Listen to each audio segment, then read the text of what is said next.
সাল 1983। মাটি থেকে প্রায় 8 কিলোমিটার দূরে কয়েকজন ডাইভার নৌকা থেকে আরব সাগরে ঝাঁপ দেয়। ওরা সমুদ্রের গভীরে কিছু একটা খুঁজতে যাচ্ছিল। আরব সাগরের প্রায় 10 মাইল গভীরে তারা এমন কিছু খুঁজে পায় যা সারা পৃথিবীর মানুষকে এক নতুন প্রশ্নের মুখে ঠেলে দেয়। বড় বড় পাথরের দেওয়াল আর প্রাচীন মূর্তি সহ একটা বড় শহর ডুবে রয়েছে সমুদ্রের গভীরে। ডাইভার্সরা সেখান থেকে কিছু পাথরের স্যাম্পেল কালেক্ট করে, তারপর সেগুলোর উপর গবেষণা করে দেখা যায় এই পাথরগুলো আসলে 5000 বছর পুরনো। আর্কিওলজিস্টরা অনুমান করে এটা সেই শহর যার কথা আমাদের হিন্দু ধর্মগ্রন্থে অনেকদিন আগের থেকেই লেখা রয়েছে।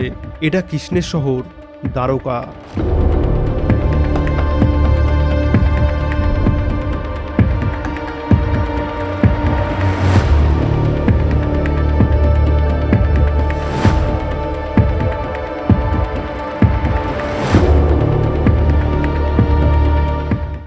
তবে এই শহরটি আদৌ কৃষ্ণের শহর দ্বারকা কিনা সেই নিয়ে বহু বছর ধরে গবেষণা করে বৈজ্ঞানিকরা, আর বারবার তাদের সামনে শকিং রেজাল্ট বেরিয়ে আসে, যেগুলোর ব্যাপারে আমরা এই ভিডিওতে আলোচনা করব।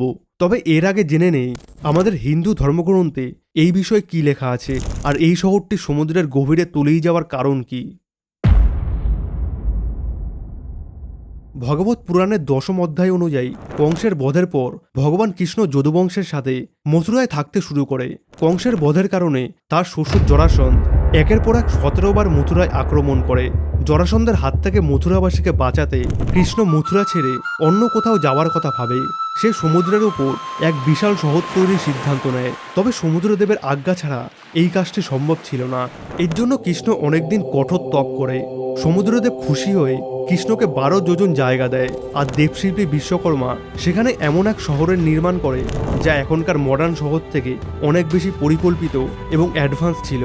সেখানে সমস্ত মথুরাবাসীদের থাকার জন্য ঘর, জলের ব্যবস্থা এবং পূজা করার জন্য মন্দির সুপরিকল্পিতভাবে বানানো হয়েছিল।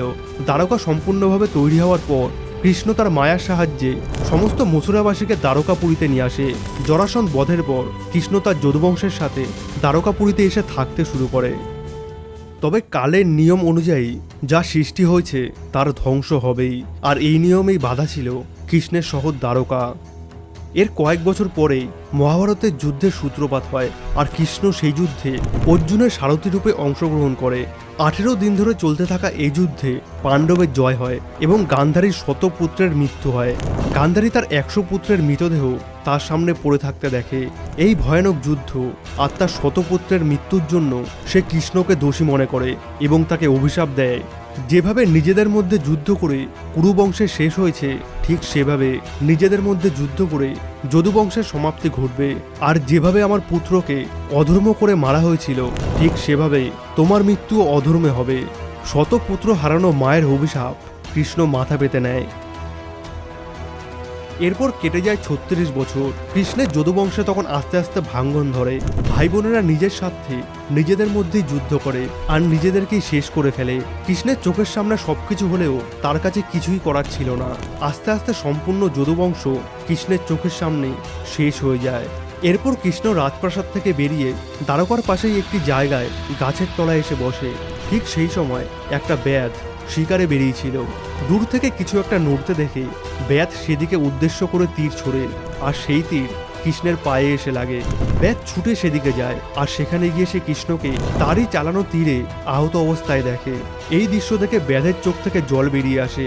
কৃষ্ণ তাকে আশ্বস্ত করে বলে, এটা তোমার ভুল নয়, এটাই বিধির বিধান। এরপর কৃষ্ণ তার ধরাধামে ফিরে যায়, আর তারপরেই সম্পূর্ণ দ্বারকা এক মুহূর্তেই সমুদ্রের গভীরে তলিয়ে যায়। হিন্দু ধর্মগ্রন্থের এই কথা বহুদিন ধরে মিথ্যা বা গল্পকথা ভেবে অস্বীকার করা হতো। 1930 সালে এই বিষয়টি প্রথম সবার সামনে আসে, যখন সমুদ্রের নিচ থেকে একটি মূর্তি পাওয়া যায়। তবে এই প্রাচীন মূর্তি নিয়ে কেউ তেমন একটা আগ্রহ প্রকাশ করে না। আর এটা 1930 সাল ছিল, সেই সময় এত ইনফরমেশন অ্যাভেলেবেল ছিল না, আর বেশিরভাগ মানুষ এই শহরটির ব্যাপারে জানতো না। তবে একজন ইন্ডিয়ান আর্কিওলজিস্ট হিরানন্দ শাস্ত্রী, যার এইসব ব্যাপারে ভালো নলেজ ছিল, সে এই বিষয়টি সবার সামনে তুলে ধরে আর আর্কিওলজিস্টদের বলে এই ব্যাপারে গবেষণা হওয়া দরকার। এরপর 1963 সালে JM নানাবতী এবং HD সাঙ্কালিয়া এই বিষয়ে গুরুত্ব দেন এবং সমুদ্রের নিচে সন্ধান কার্য চালান।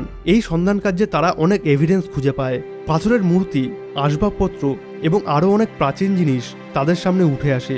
তবে এখনো পর্যন্ত এটার কোনো পাকাপোক্ত প্রমাণ ছিল না যে সমুদ্রের নিচে একটি শহর রয়েছে আর এই মূর্তি বা আসবাবপত্রগুলো সেই প্রাচীন শহরের।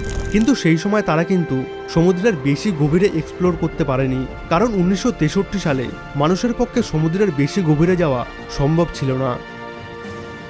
এরপর ফাইনালি 1980 সালে ডক্টর এস.আর. রাও এই বিষয়ে গবেষণা শুরু করে। তিনি 12 জনের একটি টিম তৈরি করে যারা সমুদ্রের গভীরে গিয়ে এই শহরটির সন্ধান কার্য চালাবে। এর জন্য তিনি অনেকবার আলাদা আলাদা জায়গায় ডাইভার্সদের পাঠায় সেই প্রাচীন শহরটি খোঁজার জন্য। 1983 সালে ফাইনালি সেই ডাইভার্সরা সমুদ্রের গভীরে সেই বিশাল প্রাচীন শহরটিকে খুঁজে পায়, যেখানে বড় বড় প্রাচীন মহল আর প্রাচীন মূর্তি বহু বছর ধরে সমুদ্রের গভীরে ডুবেছিল। ডাইভার্সরা সেখান থেকে কিছু পাথরের স্যাম্পেল কালেক্ট করে আর সেগুলোর কার্বন ডেটিং করে জানা যায় এই পাথরগুলো আসলে 5000 বছর পুরনো। কার্বন ডেটিং এমন একটা প্রসেস যেখানে পাথরের বয়স অনুমান করা হয়। আর সব থেকে আশ্চর্যের বিষয় হলো আমাদের হিন্দু ধর্মগ্রন্থে যে দ্বারকা শহরটির কথা উল্লেখ রয়েছে তা আজ থেকে 5000 বছর আগের। এছাড়া এই প্রাচীন শহরটির বিভিন্ন ছবি আমাদের হিন্দু ধর্মের বিভিন্ন মন্দিরের ছবির সাথে কম্পেয়ার করা হয়। শহরটির আর্কিটেকচার, পাথরের ধরন এবং হিন্দু দেবদেবীর বিভিন্ন মূর্তি আমাদের বহু প্রাচীন মন্দিরগুলোর আর্কিটেকচারের সাথে হুবহু মিলে যায়, যা একদম পরিষ্কার প্রমাণ দেয় এই শহরটি আসলে একটি প্রাচীন হিন্দু শহর। এরপর এস.আর. রাও আরও কয়েকজন ডাইভার্সদের সমুদ্রের নিচে পাঠায়। এবার সেই ডাইভার্সরা সমুদ্রের নিচে তলিয়ে থাকা সেই শহরের আয়তন মাপতে শুরু করে এবং আশ্চর্যজনকভাবে শহরটির আয়তন বেরোয় 12 যোজন, যেটা সেই জায়গাটির মাপ ছিল যা সমুদ্রদেব কৃষ্ণকে দিয়েছিল দ্বারকা শহর নির্মাণের জন্য। এই সমস্ত প্রমাণের উপর ভিত্তি করে বলা যেতেই পারে যে এই শহরটি আসলে কৃষ্ণের শহর দ্বারকা, যেটা 5000 বছর আগে সমুদ্রের গভীরে তলিয়ে গেছিল।